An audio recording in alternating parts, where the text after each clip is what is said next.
예, 안녕하십니까. 예, 오늘은 제 4번째 참회업장에 들어가겠습니다. 예, 먼저 감사의 송을 하고 시작을 하겠습니다. 모든 곡식님 감사합니다. 모든 야채님 감사합니다. 모든 먹거리님 감사합니다. 자, 여러분이 지금 오늘 시작할 참회업장을 보시려면 책 82페이지를 열어보십시오. 82페이지를 열어보시면 자신의 본래 모습으로 돌아가자 이렇게 되어 있습니다. 그래서 그 주제는 참회업장이고요. 자, 이것을 자신의 본래 모습으로 돌아가자 이렇게 번역을 하셨는데, 자, 그러면 이 자신의 본래 모습으로 돌아가자 소리는 우리의 본래 불성 자리는 이러한 업장이 없는 자리다 이 말이죠.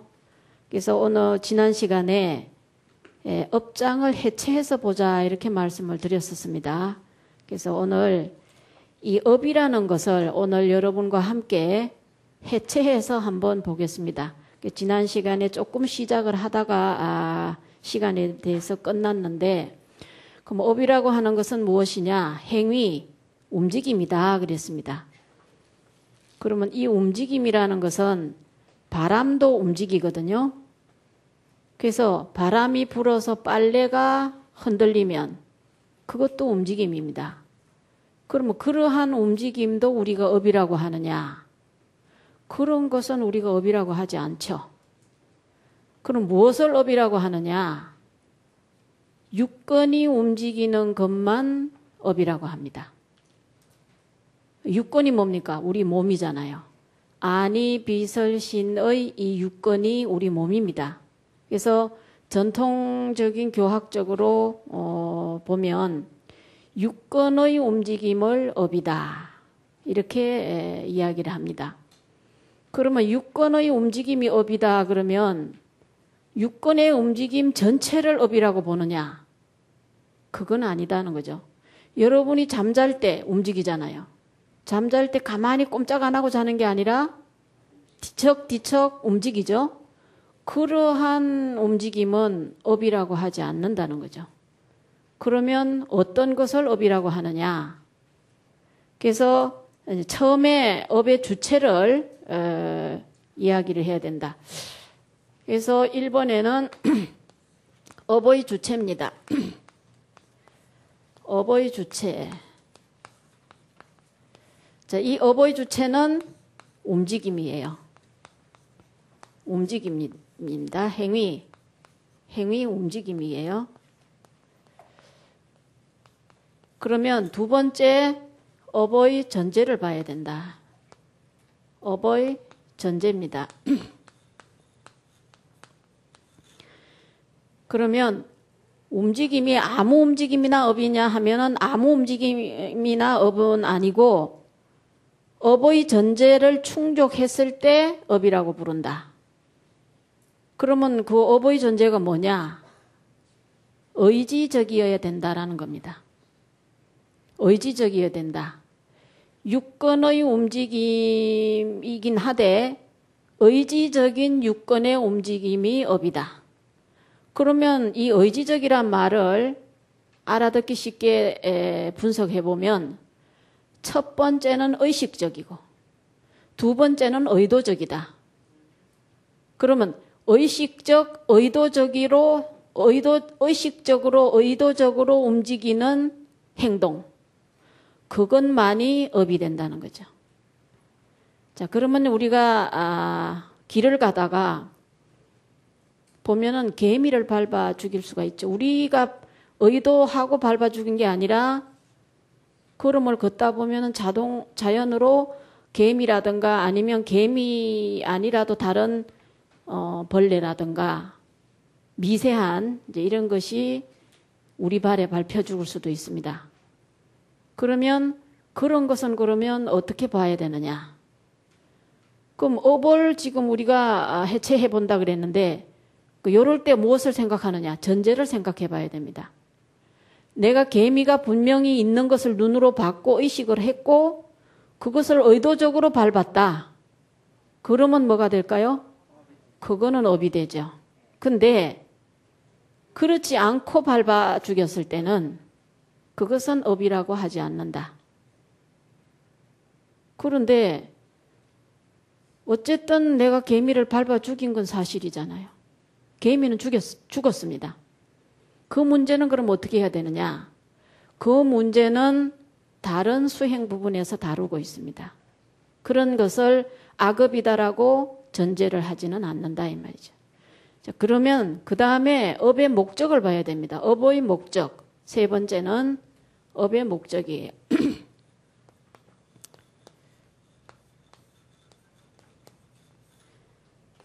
자, 우리가 업이라는 것은 움직임, 행위라 그랬는데 우리가 왜 움직이느냐는 거죠. 행위를 왜 하느냐, 무엇 때문에 하느냐, 목적이 뭐냐 그 말입니다. 부처님께서는 업의 목적을 뭐라고 하셨느냐 하면 자신의 편안함을 추구하기 위해서 업을 짓는다 이렇게 말씀하셨습니다. 자, 그러면 사람이 움직이는 것은 무엇 때문에 움직이느냐? 밥을 먹기 위해서 또는 밥을 먹기 위한 돈을 벌기 위해서, 밥을 마련하기 위한 돈을 벌기 위해서 움직입니다. 그러면 그렇게 움직여서 업을 짓는 목적이 뭐냐? 목적은 자신의 편안함을 추구하기 위해서 업을 짓는다. 그래서 이 편안함이라는 것을 좀 더 교학적으로 말해보면 아집의 존속을 위해서 업을 짓는다. 또 다른 말로 바꾸어 보면 자신의 행복을 추구하기 위해서 업을 짓는다. 그러면 이 업이라는 말을 다시 해보면은, 규정해보면 육근이 움직이는 행위 중에서도 자신의 행복을 추구하기 위한 행위 또는 자기의 행복을 추구하기 위해서 의도적으로, 의지적으로 움직이는 행위. 다시 정리해보면 편하고 싶어서 편하고자 움직이는, 편하려고 하는 의지를 가진 행위. 이것이 업이다 이 말이죠. 자, 여러 번 제가 정리를 했기 때문에 아마 아셨으리라 생각합니다. 그래서 업의 주체, 업의 전제, 업의 목적을 생각해 봤는데요. 자, 그러면 나를 제외한 일체 삼라 만상은 육경입니다. 육경은 색, 성, 미촉, 법이에요. 색은 눈이 상대하는 거, 성은 귀가 상대하는 거, 향은 코가 상대하는 것. 이렇게 해서 일체 삼라 만상은 육경이고 나는 육경입니다. 육근입니다. 예.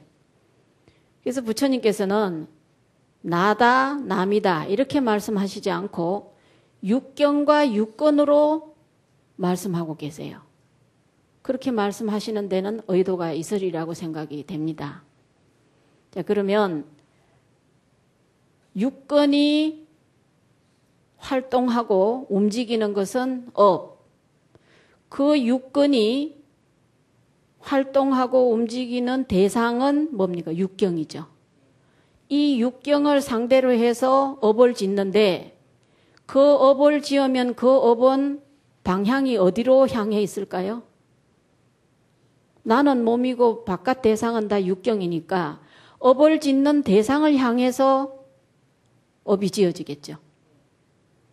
그러면 자, 이 업이 지어지는 것이 어디로 날아가느냐? 바깥인 육경을 향해서 날아갑니다. 그럼 육경을 향해서 날아가면 육경은 반응을 보일까요? 안 보일까요? 보일까요? 자, 예를 들어 보겠습니다. 저는 육근이에요. 그죠? 육근이고 제가 이 컵을 이렇게 밀어요. 이렇게. 이건 뭡니까? 행위잖아요.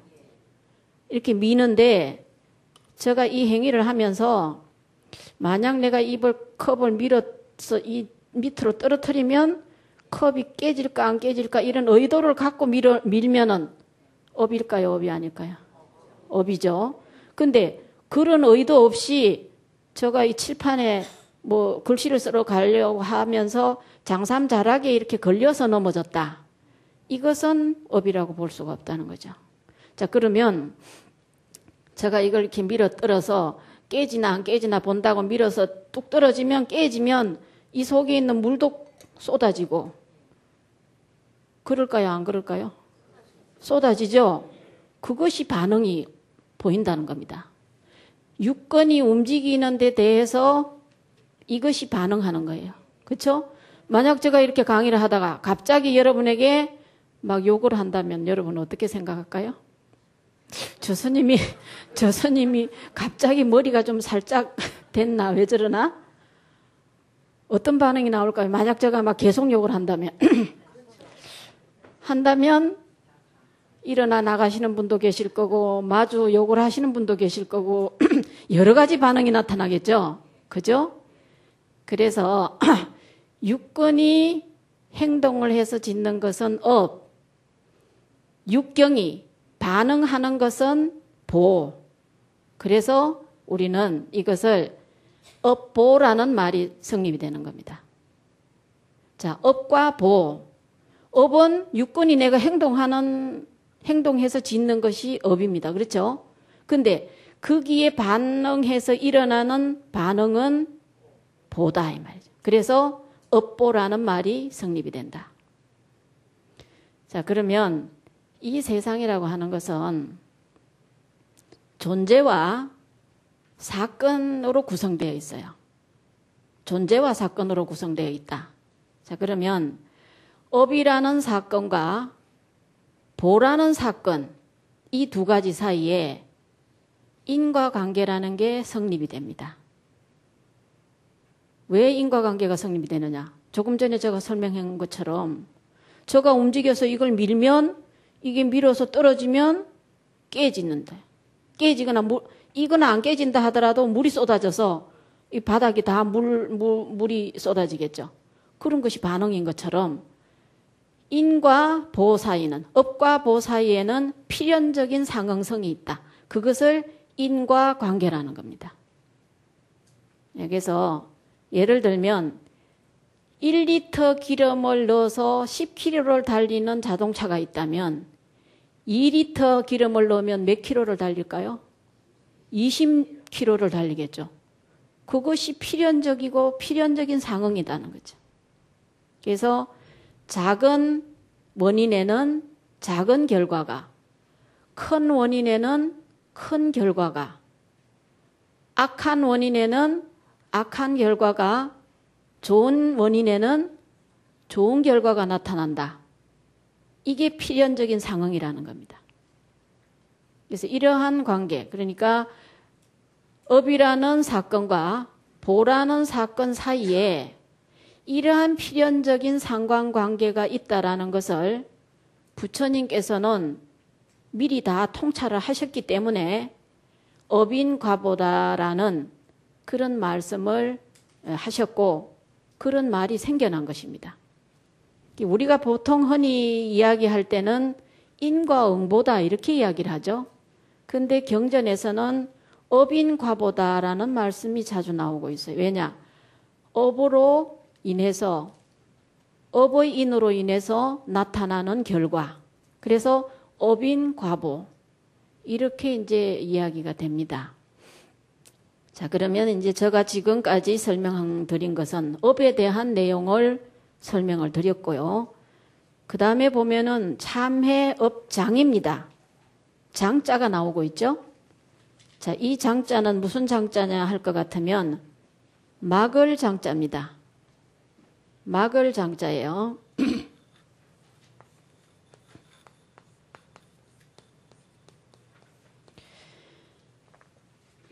막을 장자는 왜 막을 장자냐? 업이라는 것이 지어져서 우리가 어떤 행동과 무엇을 하는데 걸림돌이 된다. 그런 뜻이죠. 그럼 예를 들어서 여러분이 한 10년 전에 여러분의 가까운 친구분이 사업을 하는데 돈을 잘 벌고 있어요. 그래서 그 친구가 사업을 좀 확장을 해야 되는데 돈을 좀 빌려주든지 아니면 보증을 좀 써달라. 이렇게 이제 부탁을 했다고 합시다. 그러면 그 친구가 돈을 잘 벌고 있기 때문에 저렇게 번창하는데 뭐 별일 없겠지. 그리고 집을 담보로 해서 보증을 써줬습니다. 근데 2, 3년 후에 그 친구가 부도가 났다. 그러면 여러분들은 어떻게 되겠습니까? 내가 부도를 낸 건 아니지만 그 사람에게 보증을 써줬기 때문에 내 집이 날아가죠. 그렇게 되면 어떻게 될까요? 살던 집이 없어졌으니까 많은 고생을 하겠죠. 그것이 만약에 지금까지 이어져 집을 다시 회복 못하고 이어져 온다면 그게 여러분들 살아가는데 많은 장애가 되지 않겠습니까? 그렇죠? 그런 사건이 생겼다. 그러면 이제 그 사건이 내가 살아가는데 내가 살아가는데 장애가 된다. 내가 살아가는데 수월하지 않고 나를 막는, 내 삶을 막는 그러한 역할을 한다 이 말이죠. 그러면 10년 전에 그런 사건이 하나 생겼고 그 다음 해에 또 그런 사건이 하나 생기고 그 다음에 또 생기고 그러면 그것이 얼기설기 얽히겠죠. 그죠? 10년 전에 그런 사건이 하나 생겨서 이렇게 막아 있는데 그 다음에 또 그 다음 해에 또 그런 사건이 생기고 그 다음에 또 생기고 또 생기고 하면 어떻게 됩니까? 여러분들이 가는 길이 이렇게 탁 막혀 있다. 그래서 이것을 장 그럽니다. 그래서 업장 그러면 그러한 업이 지어져서 우리가 살아가는 삶의 길을 막고 있다. 그래서 업장이에요.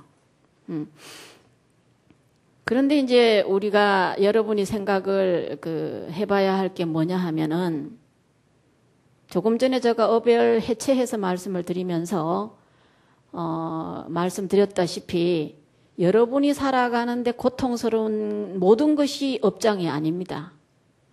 여러분이 살아가는데 고통스러운 고통을 60% 정도는 여러분이 지혜롭지 못해서 금생에 지은 그러한 것으로 고통을 당하는 것이지 전생의 업을 지어서 그것이 금생까지 넘어와서 지금 현재 살아가는 나를 괴롭게 하는 것은 그렇게 많지가 않아요.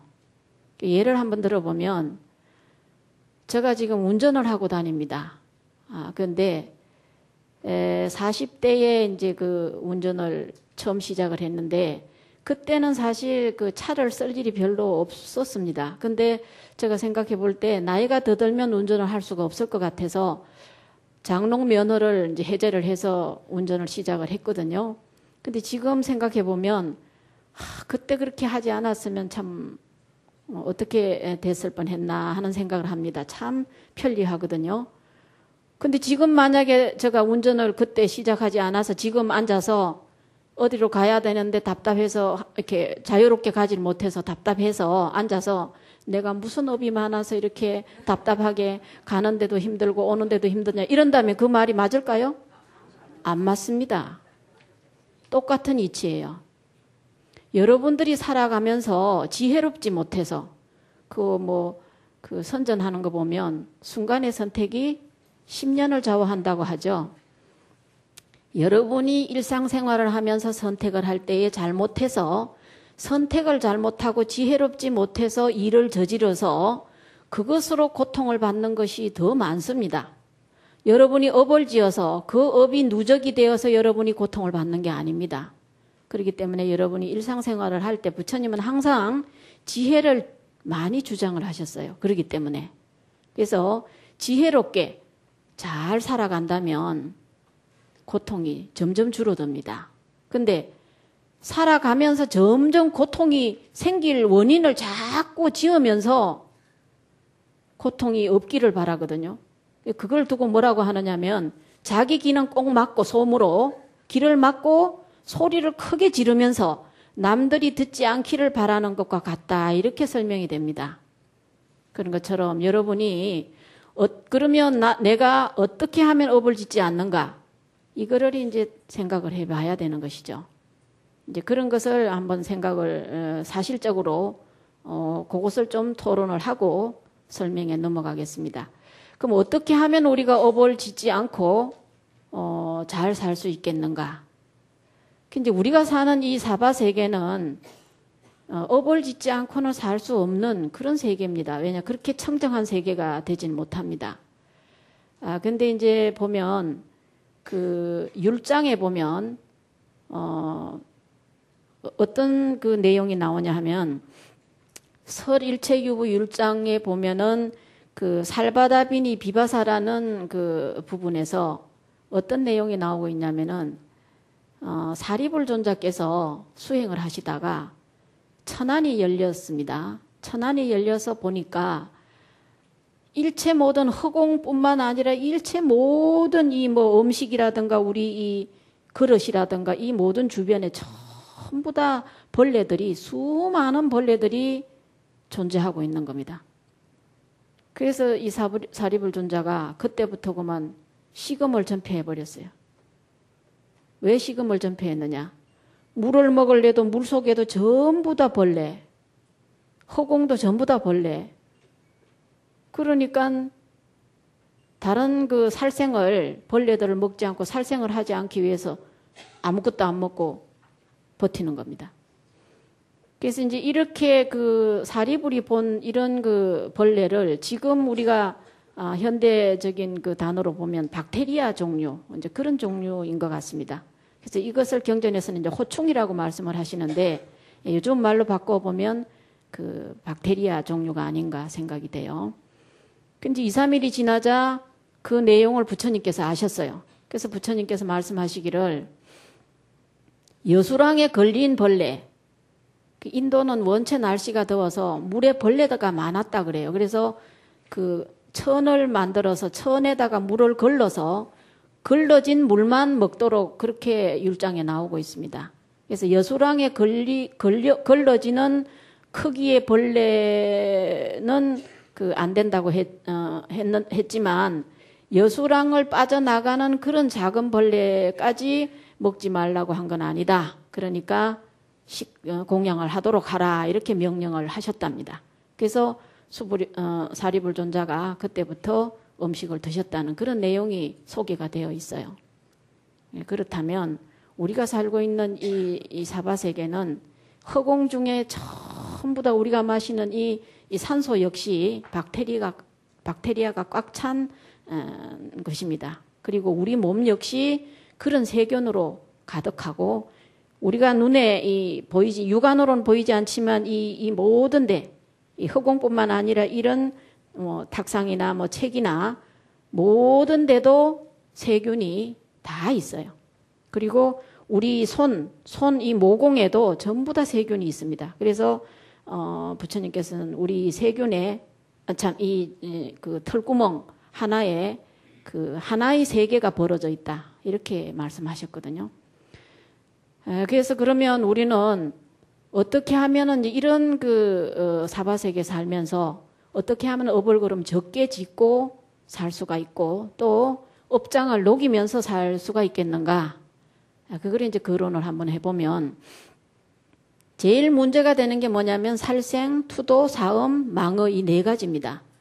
이것이 이제 가장 그 중업이 되는 그런 내용인데 이것을 이제 승가에서는 이제 사바라이라고 하죠. 사바라이는 단두째입니다. 끊을 단자 머리 두자 머리를 끊어버리는 죄다. 그러면 이 네 가지를 범했을 때는 성녀의 자격이 박탈되는 것이 이제 사바라이거든요. 그래서 이제 성녀뿐만 아니라 세속에 계시는 여러분도 이 네 가지 때문에 가장 그 업을 많이 짓게 되는 문제입니다. 그러면 이제 제일 먼저 살생을 한번 거론을 해보면 이제 신도님들이 제일 질문을 하고 싶어 하는 부분이 뭐냐면 그러면 살생을 하지 말라고 하시는데 우리를 깡깡 무는 모기도 그러면 죽이지 말아야 되고 바퀴벌레는 어떡합니까? 이러거든요. 문제되죠, 그죠? 자, 그러면 제일 어떻게 해야 되느냐? 모기가 들어오지 않도록 막아야 됩니다. 그러니까 이제 이 개를 지키는 그 방향으로 보면 차개가 참 중요해요. 차개는 그러한 범죄가 일어나지 않도록 미리 예방하는 게 차개입니다. 그래서 여러분이 그런 살생을 안 하려면 그런 모기가 들어오지 않게 미리 좀 예방을 해야 되고 바퀴벌레가 생기지 않도록 깨끗하게 하면 바퀴벌레가 안 생깁니다. 그렇죠? 그리고 설사 그러면 들어왔다. 그럼 바퀴가 생겼다. 그럴 때는 어떻게 하느냐? 모기는 여러분이 직접 살생을 하지 않고 그러니까 그런 것을 퇴치를 할 때 여러분이 자비심과 무폭력의 뿌리를 두고 행동을 하면 그렇게 업을 많이 짓거나 개의 저촉이 되는 것이 되지 않습니다. 자, 어떻게 그러면 모기가 들어오면 모기를 직접 때려잡거나 그렇게 하시지 마시고 쫓아낸다. 약으로 쫓아내거나 이렇게 요즘은 약도 그렇게 직접 죽이지 않는 그런 것이 많이 나오기 때문에 여러분이 얼마든지 머리를 쓰면 그게 가능합니다. 그리고 바퀴벌레는 빗자루로 썰어서 바깥으로 내보내면 됩니다. 파리는 생포를 해서 내보내면 되고. 자, 그런데 이렇게 말씀을 드리면 아이고 불교는 참 뭐 살생하지 말라는 것 때문에 참 불편한 것도 많고 막 이렇다고 생각을 하실 건데 그렇게 생각하실 게 아닙니다. 왜냐하면 일체 모든 우리가 살아가는 이게 상생이 돼야 되거든요. 우리가 상생의 원리를 두고 살지 않았기 때문에 지금 현재 우리는 어떤 과보를 받고 있느냐. 오존층이 파괴가 돼서 전부 다 이 지금 날씨가 아주 고르지가 못합니다. 어느 나라에는 수해가 나서 야단이 나고 어느 나라는 그 가뭄이 들어서 올해 뭐 저쪽 저 미국 쪽에 가뭄이 들어서 옥수수가 다 그 작황이 안 좋다고 들었습니다. 이런 모든 것들 우리나라도 봄에 굉장히 가물었죠. 그 가물 땐 또 엄청나게 가물다가 비가 올 땐 또 엄청나게 비가 오고 추울 땐 또 너무 춥고 더울 땐 또 너무 덥고 이런 것들이 우리가 이러한 그 연기 관계를 무시하고 함부로 나무들을 베고 함부로 이런 그 자연을 침해를 했기 때문에 이런 과보가 오는 겁니다. 그래서 우리가 잘 살 수 있는 가장 좋은 방법이 상생의 길을 가는 겁니다. 이제 그 남방 쪽에 더운 나라에서 수행하시는 스님들이 여름철에 하한거 때 숲에 들어가서 수행을 하시고 할 때는 미리 7일이나 15일 정도 숲에 들어가시기 전에 자비관을 하고 들어가신답니다. 그 자비관이 뭐냐?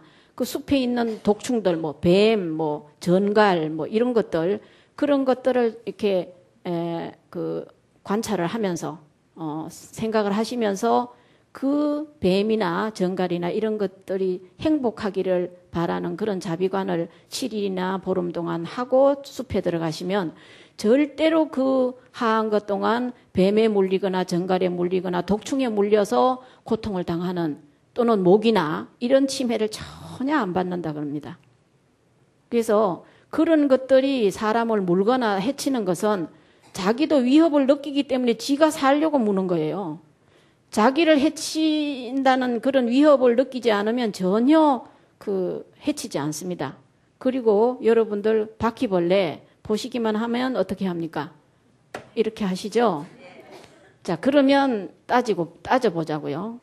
그냥 서래바퀴로 썰어서 내버리면 그 바퀴벌레가 가지고 있는 그 나쁜 것이 적게 떨어지지만 만약에 이렇게 하면 그 바퀴벌레가 가지고 있는 모든 나쁜 것은 거기다 다 쏟아놓고 쏟아지겠어요? 안 쏟아지겠습니까? 쏟아지고 껍데기만 내버리는 게 됩니다. 그러면 여러분이 더 해롭게 되는 거죠. 그래서 여러분이 조금 불편하시더라도 그렇게 살생을 안 하는 방법으로 그렇게 이제 그런 이렇게 썰어버리거나 이런 행위를 하실 때 반드시 나무아미타불을 마음속으로 해서 그 벌레들에게 그 공덕이 가도록 이렇게 마음을 쓰면서 하시고 또 한 가지는 여러분이 문제가 뭐가 문제냐면 여러분들이 드시는 음식 문제입니다. 음식 문제에 뭐가 있냐? 그러면 이제 고기를 그럼 먹으면 안 됩니까? 뭐 이런 문제를 거론하시죠. 부처님은 삼정육, 오정육을 허락을 하셨어요. 삼정육이 뭐냐? 나를 위해서 죽이지 않은 거, 나를 위해서 죽였다는 소리를 듣지 않은 거, 나를 위해서 죽였다고 의심이 되지 않는 게 삼정육입니다.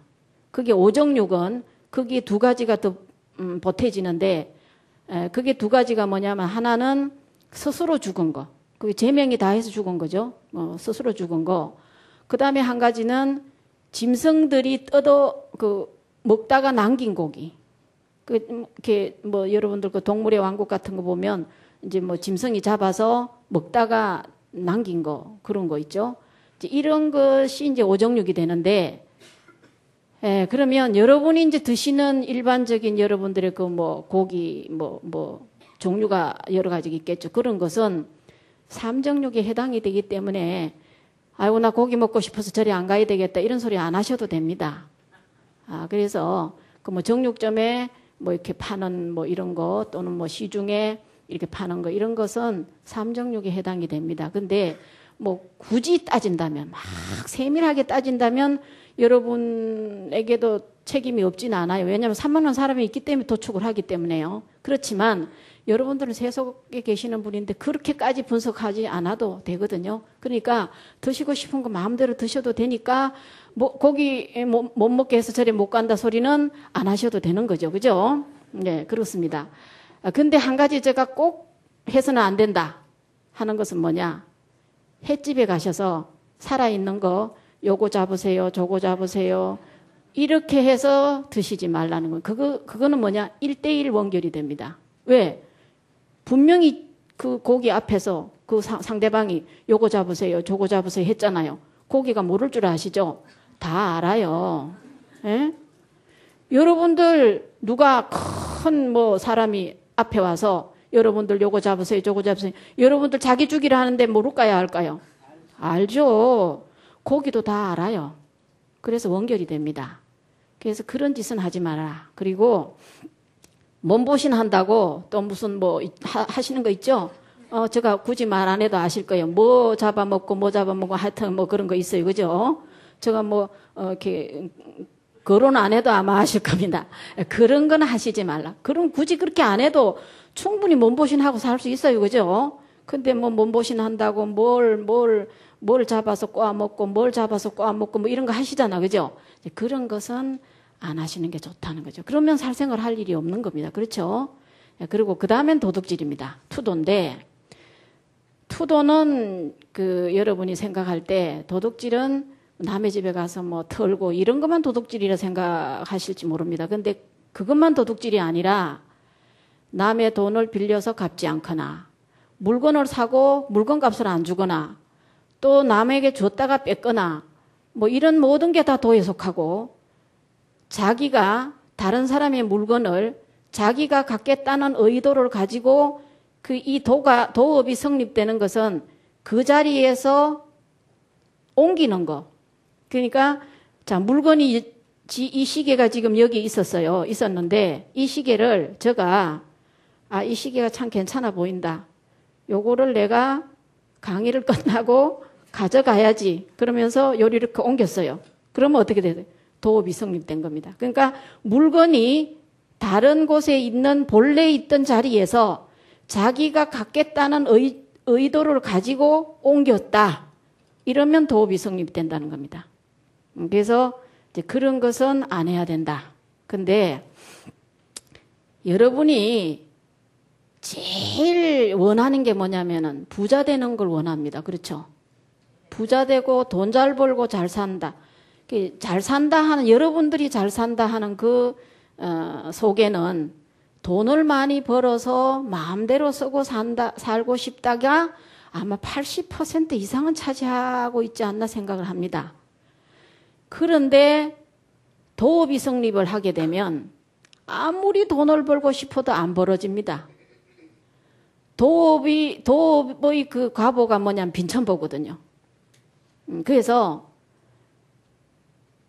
다른 사람이 잘 사는 걸 보고 예를 들어서 다른 사람이 A라는 지역에 땅을 샀어요. 그래서 돈을 막 엄청나게 버는 걸 보고 아유 나도 저렇게 사야지. 거기도 옆에다 샀어. 이 사람이 사면 어떻게 될까요? 폭삭 땅값이 떨어집니다. 그게 뭐냐? 도업이 성립된 사람은 어떤 것을 해도 가랑잎 날아가듯 다 날아가고 안 붙어납니다. 그리고 설사 돈을 좀 벌어놨다. 어거지로 그냥 허리 졸라매고 안 먹고 안 입고 해서 벌어놨다. 돈이 좀 모이면 뭔 일이 생기는지 압니까? 병이 나서 홀라당 다 털어먹어야 돼. 그러니까 도업이 성립되면 안 되고 복을 지어야만 되는 거죠. 그래서 이제 이 도업은 미성립되지 않게 해야 된다. 그러면 도업이 성립되는 그러면 기준이 어디까지냐? 바늘 한 개 풀 한 포기라도랍니다. 그러면 뭐 큰 물건만 도업이 성립되느냐? 그게 아니라 바늘 하나 풀 한 포기 정도까지라도 남의 것을 in my pocket 하면 또 도업이 성립된다. 그래서 부처님 당시 때에 3전이라고 그랬습니다. 3전 이상은 도업이 성립된다. 그 이하는 도업이 성립이 안 된다 했는데 그때 당시 3전의 기준이 지금 얼마나 가치나 되는지는 모르겠는데 일단 경전에 나오는 말씀은 바늘 한 개 풀 한 폭이라도 옮겨지면 도업이 성립된다 하셨거든요. 그리고 그 다음이 사음입니다. 사음인데 사음은 여러분이 뭐 말씀드리지 않아도 안 하실 걸로 생각이 되고요. 설사 하신다면 여러분이 각오를 해야 되는 게 뭐냐. 사음의 과보는 뭐냐면은 여러분은 남편 바람 피는 거 싫어하시죠? 사음의 과보는 남편이 내가 그런 걸 했기 때문에 내 상대 배우자가 그렇게 바람 피는 거예요. 그러니까 그런 상대를 안 만들려면 여러분이 안 해야 되는 겁니다. 그리고 그 다음에 이제 망어예요. 망어인데 거짓말인데 이 망어 속에는 기어, 양설, 악구가 다 들어있습니다. 기어는 비단결같이 해서 사람을 속이는 이게 기어고요. 양설은 이 사람한테 이 말하고 이 사람한테 이 말하고 이게 이제 양설이고 악구는 욕하는 거. 이것이 다 망어 속에 들어있어요. 근데 이제 여러분이 이 네 가지 중에 제일 하기 쉬운 게 뭘까요? 거짓말인 것 같습니다. 이제 이 네 가지를 조심을 하면 업을 지을 일은 그렇게 많지가 않다 이렇게 보아지거든요. 예, 그런데 그러면 이제 이 업장까지는 제가 설명이 됐습니다. 그렇죠? 그 다음이 이제 뭡니까? 책에 보시면 참회입니다. 참회. 예, 참회 업장이거든요. 그래서 자신의 본래 모습으로 돌아가자 한다면 이렇게 지어진 업장을 참회를 해서 하나도 없이 만들면 본래의 모습으로 돌아갈 수가 있겠죠. 자, 그러면 참회인데 이 참회는 부처님 당시 때의 참회의 기원을 참회라는 단어의 기원을 살펴보면 부처님 당시 때에 그 대중스님들이 포살하고 자자한 데서 이 참회라는 말이 그 처음 시작이 됐습니다. 그럼 포살은 뭐냐 하면은 한 달에 2번 스님들이 같이 한 자리에 모여서 자기의 죄를 아닙니다. 포살은 그 부처님의 계율의 경전을 서로 읽고 또 그 자리에서 자기가 잘못한 것이 있다고 생각되는 사람은 자신의 죄를 드러내서 참회하는 그러한 행사가 포살이고요. 자자는 안거가 마치는 마지막 날에 많은 스님들이 한자리에 모여서 자기의 죄를 드러내서 참회하고 또 이 자자는 물을 자자입니다. 상대방에게 저가 한 것 동안 어떤 나쁜 행동을 했는지 대중스님들이 저에게 지적을 해 주십시오. 그러니까 자기 자신이 잘못을 하고도 모르는 수도 있습니다. 뭘 잘못했는지. 그렇기 때문에 묻습니다. 대중스님들께. 저가 한 것 동안 뭔가 잘못을 해서 대중스님들에게 폐를 끼쳤다든가 혹시라도 그런 것이 없는지 만약에 있다면 지적을 해서 해 주십시오. 이렇게 묻는 것이 자자입니다. 그러면 이제 그렇게 물으면 대중스님들이 있으면 지적을 해주고 없으면 지적을 할 게 없겠죠. 그래서 지적을 받게 되면 잘못했습니다. 앞으로는 다시 하지 않겠습니다. 이것이 참회의 그 기본이 되는 겁니다. 그러면 이제 기원은 그렇게 참회의 기본은 그렇게 시작이 됐고, 그러면 참회라는 것은 뭐냐? 참은 뉘우칠 참자입니다. 예, 자기의 죄를 드러내어서 용서를 받기를, 다른 사람이 용서해 주기를 청하는 거, 참은. 해는 뉘우치는 것인데, 자기의 지나간 죄를 드러내어서 제가 이러이러한 잘못을 했으니까 용서해 주십시오 하고 드러내어서 드러내면 상대방이, 대중스님입니다. 상대방이 그렇게 용서를 해주겠다 이렇게 해서 멸제하는 거. 그래서 참회는 내가 죄를 드러내어서 상대방이 용서해주는, 멸제해주는 과정을 거치는 이것이 참회입니다. 근데 오늘은 시간이 다 돼서 여기까지 하고 다음에 이어서 하기로 하고, 감사의 바이러스를 무한대로, 칭찬의 릴레이를 무한대로 하시길 바라면서 오늘 시간을 마치겠습니다.